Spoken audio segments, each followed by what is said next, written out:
দুঃখের বিষয়টা আমরা দেখতে পাচ্ছি এই মুহূর্তে নির্বাচনের পরিবেশ মোটামুটি ভালো আছে।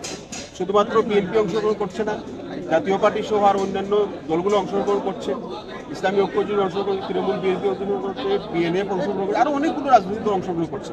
আমি আমার বক্তব্যে আগেও বলেছি যে আমরা যদি দেখি পরিবেশ লেভেল প্লেইং ফিল্ড হবে না, অথবা অবাধ, সুষ্ঠু এবং নিরপেক্ষ নির্বাচন হবে না, তখন 17 তারিখে আমরা সিদ্ধান্ত নিব পরবর্তী পদক্ষেপ কী হবে।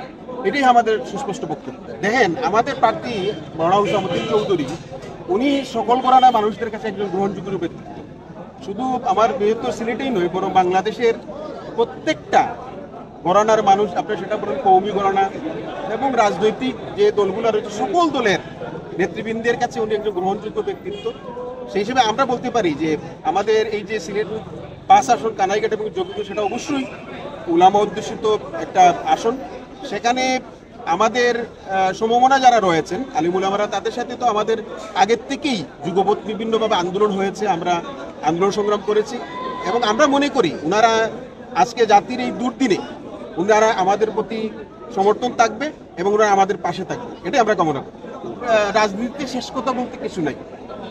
এখন বর্তমান যে দেশের পরিস্থিতি, সেই পরিস্থিতিতে এবং বর্তমান যে সময়ের যে চাহিদা, সেই চাহিদায় আমরা মনে করছি যে অংশগ্রহণ করা দরকার, এই জন্য সিদ্ধান্ত নেওয়া হয়েছে। অতীতে আপনারা যে কথা বলেছিলেন সেই কথা মন্ত্রিত্ব পর্যন্ত অফার দেওয়া হয়েছে, এমপির অফার দেওয়া হয়েছে, সেটা গ্রহণ করা হয় না, কিন্তু বর্তমান প্রেক্ষিতে এটা মনে করা হচ্ছে প্রয়োজন আছে, এই জন্য এটা অংশগ্রহণ করা হচ্ছে।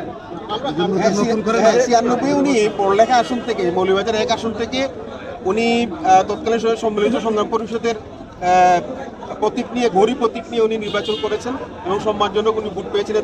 তাছাড়া মহাজোটের 2008 সালে যে নির্বাচন ছিল, সেখানে ওনাকে প্রার্থী দেওয়া হয়েছিল, পরবর্তীতে উনি সেটা উইথড্র করেছেন।